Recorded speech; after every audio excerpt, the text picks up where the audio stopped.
When you send your letter, be sure to sign your name, so I will know who wrote it, and boy, will I be glad it came. And when you drop it in the mailbox, be sure the stamp's on right, so the U.S. mail won't fail to send it by day or night. Well, your letter passes through so many hands, you never see but working still the same. All you ever must remember is the stamp, the address, and name. Now when you take it from the mailbox, the journey's just begun, 'cause then a machine or a human's gotta cancel each and every one. That's right, and when we're giving it the postmark before it gets to me, they have to separate, sort, and send it for delivery. Yes, indeed, and your letter passes through so many hands, you never see but working still the same. All you ever must remember is the stamp, the address, and name. Your name. Out to the airports, into the jets, these letters are gonna soar. Then the mail trucks start, we're almost to the part where the carrier drops your letter in my front door. And your letter passes through so many hands, you never see but working still the same. All you ever must remember is the stamp, the address, and the name. Yes, all you ever gotta remember is the stamp, the address, and name. So please remember the stamp, the address, and your name. Don't forget. I sure hope Hard Hat Harry gets our letter in time for his next adventure. Do you really think he might take us on his next adventure? Why not? Harry's a genie, isn't he? And he takes kids on his adventures, doesn't he? And we're kids, aren't we? Works for me. Hey, wait a minute. How does the post office know where to reach Hard Hat Harry? He travels a lot, you know. I don't know, but I know they will, because the post office knows how to reach just about anybody. Have you ever wondered how the mail gets from here to there? To where? To anywhere. Gee, I never thought about that. What was that? I don't know. Anyway. Dear Hard Hat Harry, my friend Susan and I have seen all your video adventures. What's that noise? No, what's that, but who's that? It's a voice, and it's coming from inside the mailbox. And it's reading our letter. Why are you reading our letter to Hard Hat Harry? Good question. I'm reading the letter you wrote to Hard Hat Harry because I am Hard Hat Harry. Good answer. You are Hard Hat Harry. You got our letter and you came here. Actually, I came here and then I got your letter. Come to think of it, Harry, what were you doing in that mailbox? I was mailing myself to my next adventure. I wanted to experience firsthand how mail gets from here to there. So I decided to mail myself to find out. I've got a great idea. Why don't you take the letter we wrote to you and remail it? You follow our letter, we'll follow you. That way, we can go on the adventure with you. Good idea? Great idea. Okay, so I'll remail your letter, and then we'll follow it as it travels through our postal system. Where do you want to wait for the mail truck, Harry?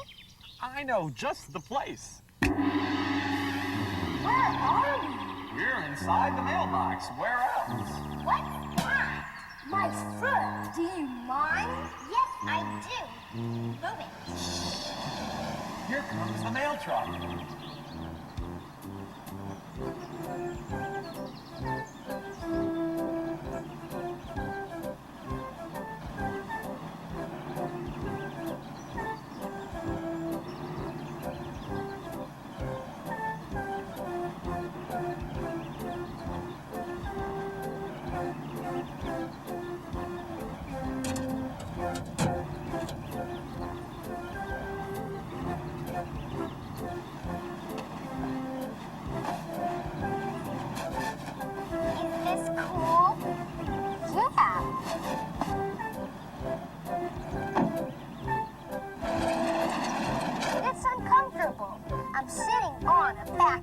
Minor detail, minor detail. David, what do you expect? You're in a mail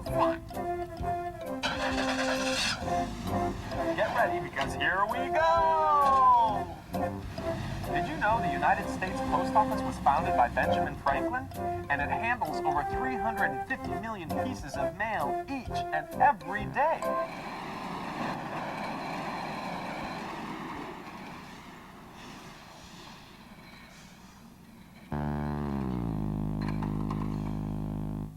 Well, we're here. Great, but where's here? I don't know. But let's go find out. Oh,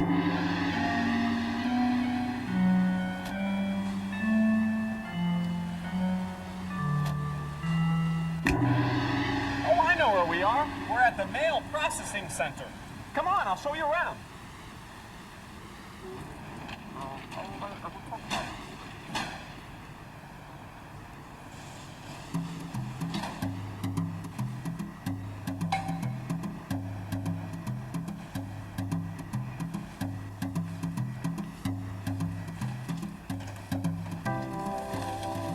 Wow, this is the culling belt, and this is where postal workers separate the mail according to size. Now, oversized packages and oversized mail is set aside for special handling, and regular-sized mail keeps on going for automated processing. You want to give him a hand? You bet!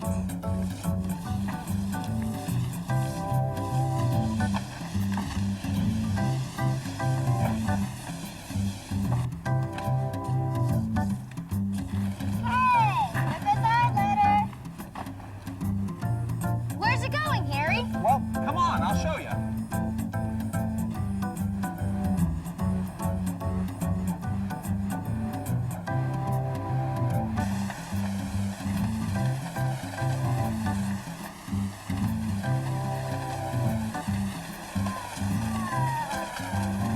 Wow, this is neat! What is it? This is a canceling machine, and its job is to take a letter like this and to put a mark over the stamp called a cancellation mark. I know why. So that stamp can't be used to mail something else. And that's important because selling stamps is how the post office pays for itself. What's next, Harry? Well, what's next is a lesson in reading, speed reading. By who? Oh, not by whom, by what? This. A machine? A machine can read? Well, this isn't any ordinary machine. It's an optical character reader, also known as an OCR. Well, what does it read? Well, it reads this. You mean this machine can actually read an address all by itself? Yes, it reads the street, the city, the state, and the zip code.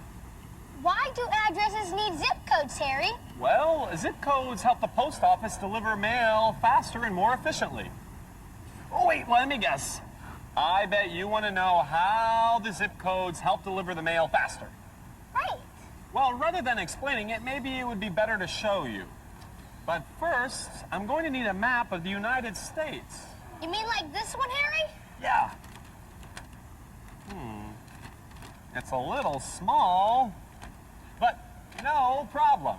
Okay, now stand back.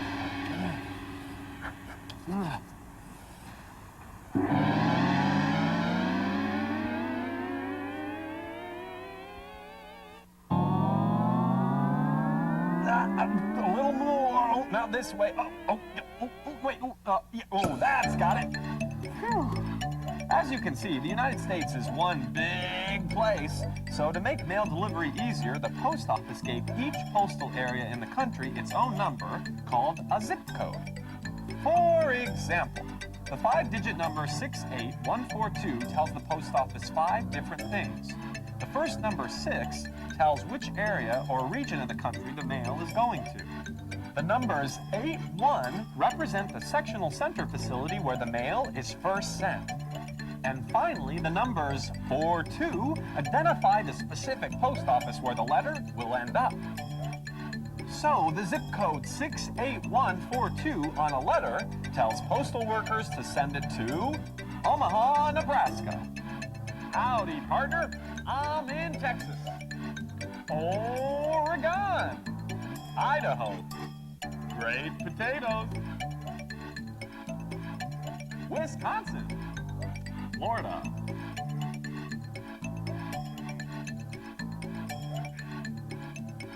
Kansas.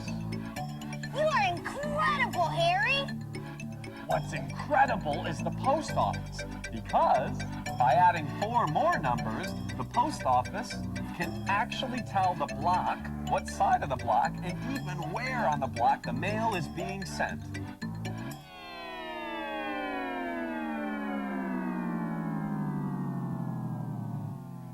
And that's how zip codes help speed the mails. Okay, I now understand zip codes, but let's go back to that machine that reads the zip codes. Oh, you mean the optical character reader. Right, the OCR. Just how fast can it read zip codes? It can read 30,000 letters an hour. 30,000? Now that's what I call a fast reader. Let me show you just how fast. Okay, pretend you're an OCR, and you need to read the address on a letter. This letter. Did you see it? No. Read it? I couldn't even see it. All right, well, let's try it again, but this time in slow motion.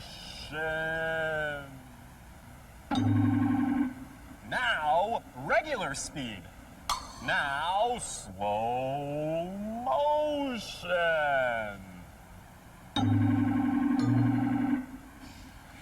Man, I wish I could read that fast. Well, you could if you were an OCR like this one.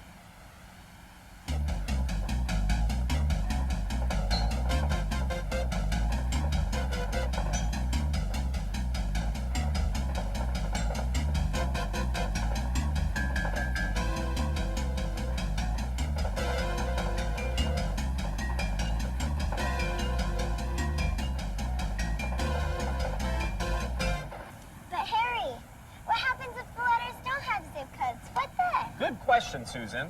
Those letters that either don't have a zip code or have a zip code that can't be read by the OCR, go there.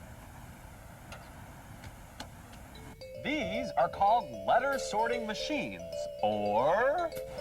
The LSM! You're right. Here, instead of a machine sorting mail according to its address, people do. Guess how many operators it takes to handle as much mail as our friend, the OCR? A zillion? Close. Actually, it takes 17 operators working as fast as they can to sort the same amount of mail as one optical character reader. And after the addresses have been read, the mail gets sorted into these individual bins. What happens after the zip codes are read, Harry? Here, I'll show you. Now, can you tell me the difference?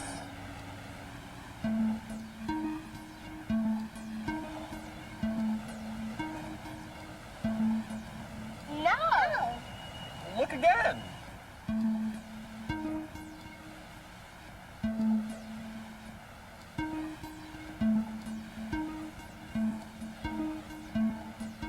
Hey, wait a minute. What are these lines, Harry? Good eye, Susan. This is called the barcode. And every time an OCR reads the address, it puts a barcode on the letter. Why? So that machine can read it. You mean this machine reads barcodes the way the OCR reads zip codes? Exactly. And that makes this a VCR machine. Well, wrong, but close. It's actually called the barcode sorter machine because after it reads the barcodes, it sorts and separates the mail according to its destination. And it does it all automatically. Take a look.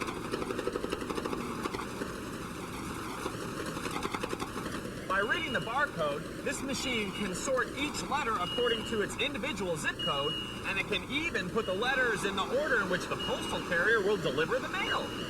When ready, postal workers pull the letters from the slots and place them in trays, once again, according to their zip codes.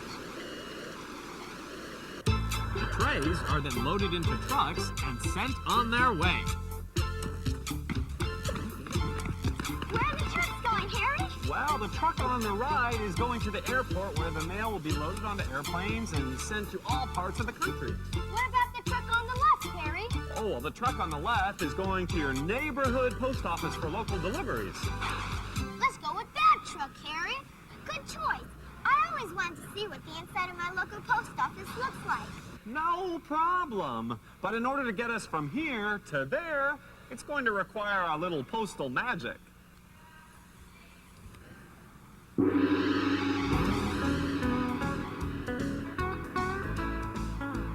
did it, Harry! We beat the truck! Was there ever a doubt? Here, in the loading area of your local post office, the mail gets unloaded from the trucks for delivery by the local carriers. And the mail from this local post office gets picked up to be sent to its processing center.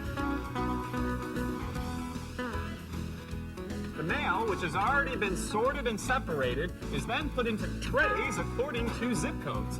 And then it's loaded onto carts like these and taken to different areas where individual letter carriers will pick up the mail they'll be delivering.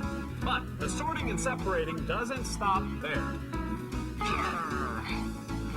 Every letter carrier has a specific route they follow when delivering the mail. So before they leave the post office, they arrange their mail in the order they need to deliver it. It's called casing, and this is how they do it. Each slot in the carrier's workstation has an address on it, beginning with their first stop and ending with their last. After their mail has been separated by slots, all the carrier has to do is collect it in its proper order and place it in a tray where it can be easily handled until it's delivered.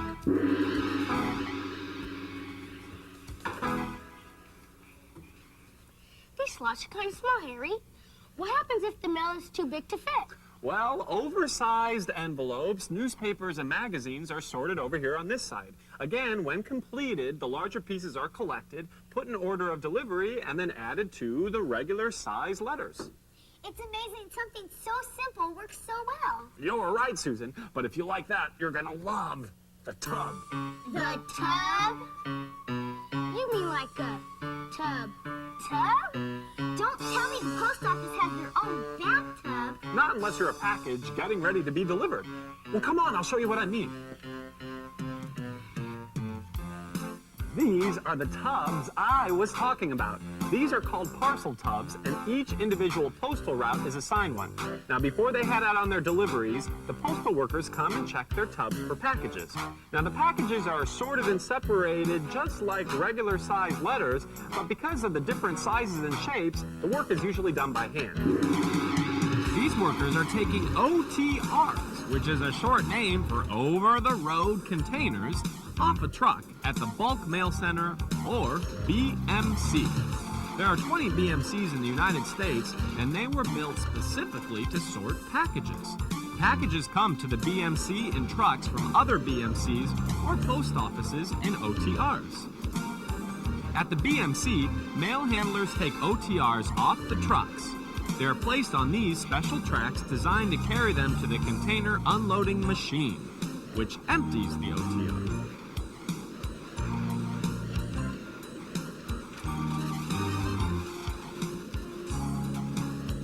The packages then move along the conveyor belts, reaching the staging area.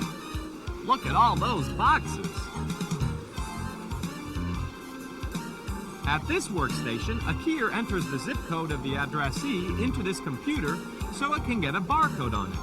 He sort of looks like the cashier at your local supermarket. If the package already has a barcode on it, the keyer just puts it on the belt so the scanner can read it.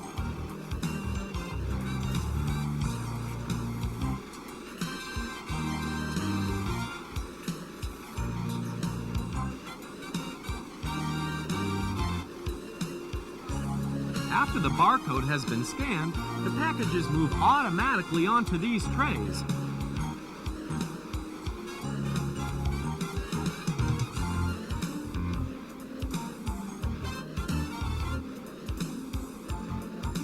Which move via overhead tracks until they get to a special slide.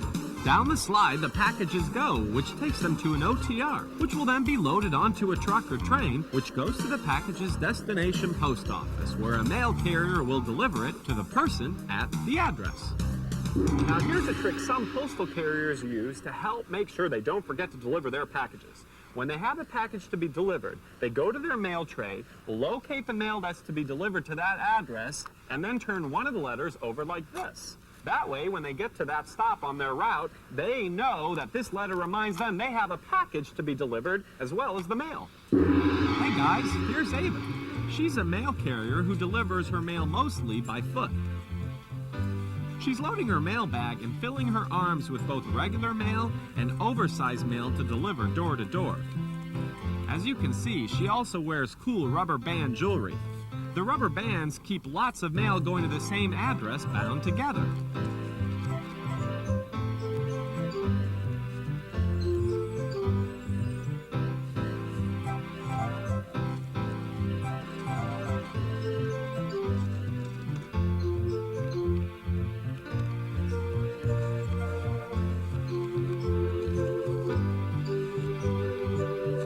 Mail carriers see all different shapes and sizes of mailboxes and even mail slots when they deliver house to house. They walk down the street and up to each house individually.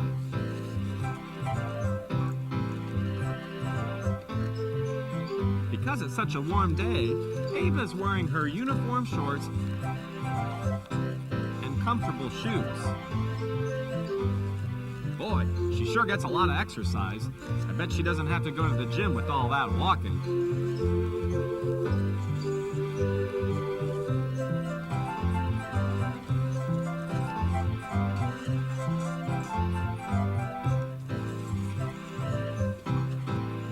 Oh, look. She's picking up a letter someone has left to be mailed to be delivered somewhere else in the world. Hey, maybe it's another letter to Hard Hat Harry. Uh-oh, I think I hear a dog barking. Through rain, sleet, or snow, the postal carrier always delivers the mail, even when there's a big dog barking like at that house. Hey, maybe she'd like to wear my hard hat.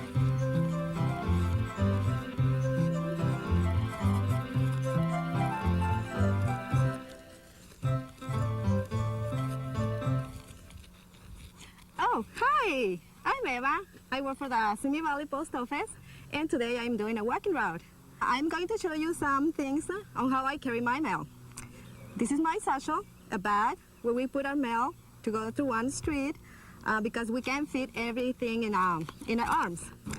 I put letters in my hand and magazines on my arm. And I also carry a dog spray. Now this one is to protect ourselves from the dogs because they usually follow us and we have to be very careful so they don't bite us. And when I have a big parcel that it doesn't fit in my bag, I have to deliver it after I finish my walking route with my truck. I also have this little slip, and they use this slip to pick up their special mail and packages over at the post office. Oops! I have to finish my route. It's time to go. Bye-bye. There's Ava in her mail truck. Like she said, when she has a package to deliver that is too big to fit in her bag, she delivers it by truck. I wonder who the lucky person's going to be. Ava always locks her truck. That way no one can tamper with the mail, and it will find its way to the right person. Priority mail, it must be important. Hey, that's a big box.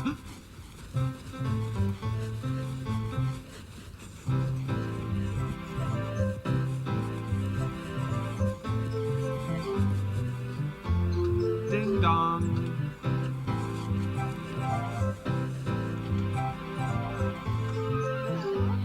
I have a package for you. Oh, well, thank you.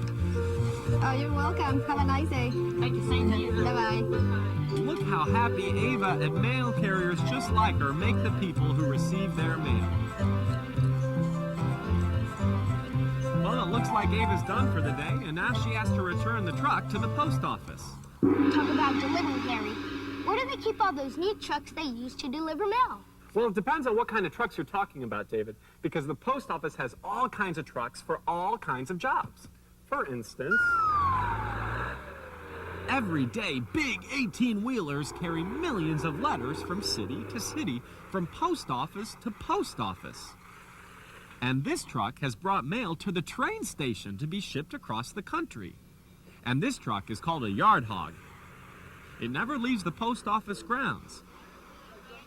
It's used to move postal equipment around the yard. And not only do specially designed trucks deliver the mail to the rural routes and back roads of America, but the Postal Service even has post offices on wheels to make sure the mail always gets through, even in disasters like hurricanes, floods, tornadoes, and earthquakes.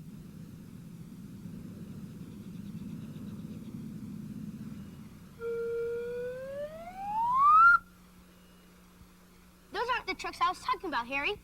I was talking about the neat trucks I see in my neighborhood. Oh. You mean these? Yeah, these trucks. Well, there's just one problem. They're not trucks, they're LLVs. Oh, I get it. Little letter vans. Well, that's a good name, Susan, but actually LLV stands for Long Life Vehicles. They're both sturdy and practical. Check out this sliding door. Voila! It makes it easier for getting in and getting out. And the large open area in the front is perfect for stacking mail trays. And check out the back.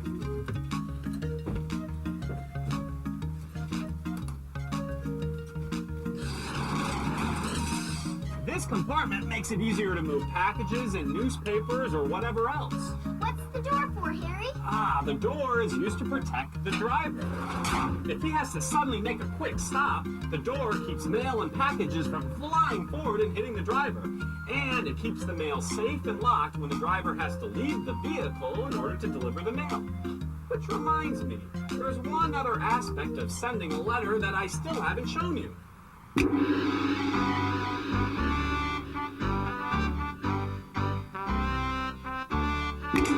Whoa, that's what I call special delivery. A vending machine? Oh, well, not just an ordinary vending machine. It sells stamps. All kinds of stamps in all kinds of colors and at different prices. And with those stamps, you can mail just about anything, anywhere in the world. Which is why I'm going to stock up while I'm here. Oh, and it has all kinds of stamps, like a package of postcard stamps, or priority mail stamps, or airmail stamps, or your regular 32-cent letter-size stamps. I think I'll choose the angel stamps. I like that angels can fly. Okay, D4.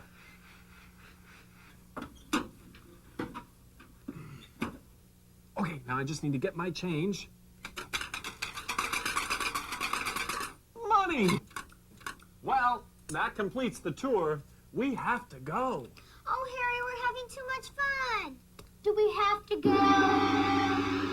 I guess so. Why, Harry? We were having so much fun. Oh, me too. In fact, I was having so much fun, I wanted to get back here in order to mail myself to my next adventure. Oh, and I think I made it, because here comes the mail truck. Bye, Susan. Bye. Bye, David. Bye. Take care. Oh. Here I go! Ow! Are you okay, Harry? Yep. Oh, I just had a rough landing. Glad to hear you're okay. Thanks, Harry. Yeah, we had a great time. Thanks, so did I. Make sure you watch for my next adventure. We wouldn't miss it, Harry. Shh, here comes the mail truck. Bye.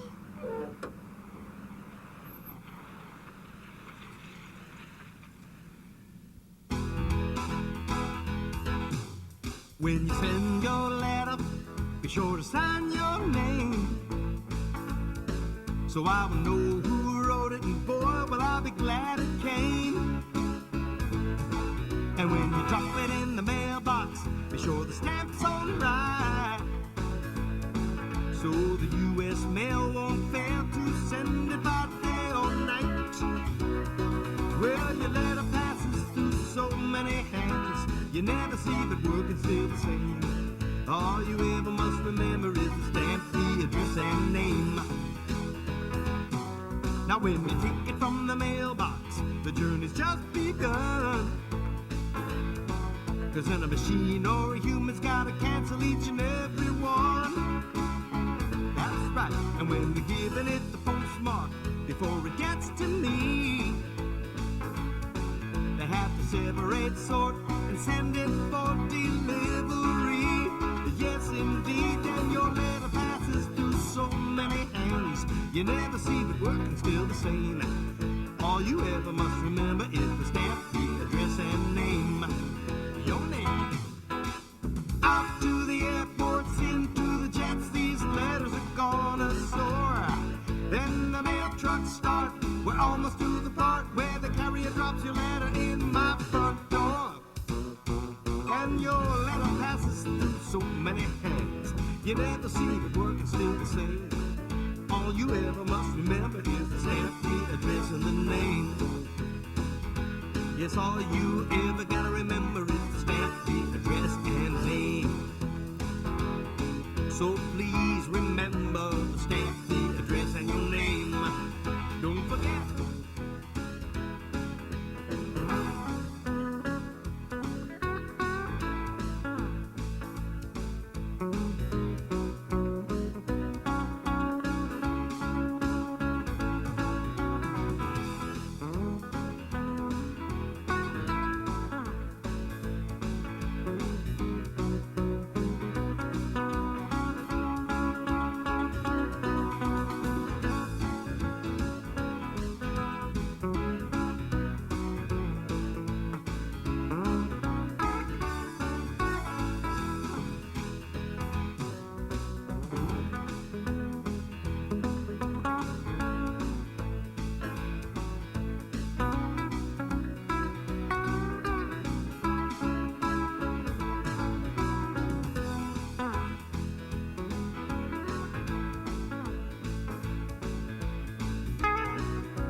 Hey, kids! Don't miss any of my real-life adventure videos. In my real-life lumberjack adventure, my friends Rachel and Dustin joined me on a trip to the forest to see actual lumberjacks at work. Together, we'll watch as the loggers cut down gigantic trees with powerful saws, then haul the heavy logs to the sawmill where they're cut into boards. You'll learn about the special equipment loggers use to get their job done from beginning to end. Then I'll show you how foresters replenish our forests by planting more trees. After that, we're off to see loggers at play in the forestry games where they saw, climb, and log roll, like in the old days, just for fun. Why, they even let me try my skills on the lumber pole. So join us for a great outdoor adventure! Hear that? That's the roar of a 3,000-pound monster that uses tires over 5 feet tall and a supercharged engine to go just about anywhere it wants. And you can go with it. Just join me and my friends Mark and Hillary in real-life monster trucks and get ready to climb on board the beast. You'll even meet a monster maker and see what it takes to turn a truck into a monster. From monster building to monster riding to monster truck racing. What we do, you can do too when you join us in our monster truck adventure. Do you ever wonder about all the different tools and equipment real mechanics use to work on cars? Or what it would be like to go through a car wash the way a car does?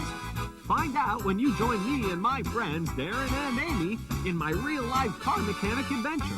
From changing the oil to changing a tire, from repairing the engine to refueling the gas tank, together we'll explore how real mechanics keep our cars running smoothly and safely. Next, we'll see what a real car wash is like from the inside looking out. To be sprayed, soaked, scrubbed, and then dried by hurricane-like winds. So join me in my car mechanic adventure. Ever want to learn how to build something really big? Then join me, Hard Hat Harry, along with my friends Eric and Kimberly, as we help build a house from the ground up. You'll be there with us as a giant tractor levels the ground and skilled workers pour our house's cement foundation. We'll measure, cut, hammer, and nail frames, construct roofs, and insulate walls. We'll also learn how electricians wire a house and how plumbing works. You'll even see me, Hard Hat Harry, show painters how to paint, genie style. So join me and my friends in Hard Hat Harry's real-life house construction. And I'll even let you take a peek inside my magical traveling thermos body. I'll be looking for you. Motorcycles! They roar, they soar, they fly sky high. Come join me in my Hard Hat Harry motorcycle video. Brody and Jessica, my good friends, ride the motorcycles with the best of the bikers. We check out some really cool bikes, road bikes, dirt bikes, Yamahas, and Harleys. We even talk to the people who customize motorcycles and make them really hot. Then we tour the exciting world of motorcycle racing. We go off to the speedway races, the endurance races, and even the kids' motocross. So come on, put on your helmet, your leather jacket, and gloves, and join me in my new motorcycle video. Let's ride!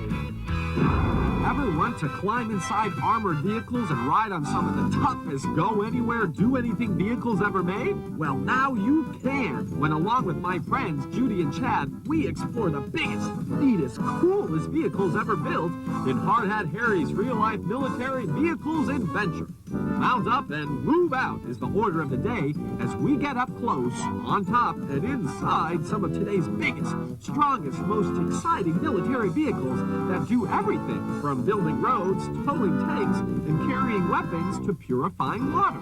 So join us as we join the military and become part of the action as we explore real-life military vehicles. Come take off and join me in my real-life helicopter adventure. My friends Cindy and Taylor climb on board and we learn to fly a whirlybird. A real pilot shows us how to work the controls and operate the joystick. Then we are up and away. We discover some unique helicopters. Some helicopters carry people, some carry cargo, some drop off people, and some drop off trucks. We see helicopters that take off from ships and helicopters that can land on top of buildings or on top of snowy mountains. And in my real-life helicopter video, we go see how a TV news helicopter films the day's headlines. It's a spectacular view from way up here. You'll feel like you're on top of the world. So come fly with me. It's one of my favorite ways to fly.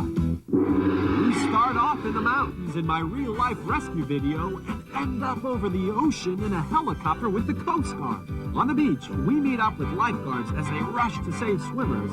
And on the streets, we see the ins and outs of ambulances and learn how all the fascinating equipment is used to respond to emergencies. And when disasters happen, the volunteers of the American Red Cross and their amazing vehicles are always there to help out. And it's not only people who respond to disasters. In my real-life rescue video, we meet rescue dogs. It's the rescue dogs who are able to sniff out lost people, even in the snow. So come and join me in my real-life rescue video and meet some real heroes. And you don't want to miss my real-life farm equipment video. Remember Jennifer from our truck adventure? Well, this time she's back with her brother, Thomas. Being a little hungry, we all meet at a fruit stand and end up on a farm. We explore all types of farm equipment. Tractors, combines, cultivators, and the unusual tree shaker, which they use to harvest nuts.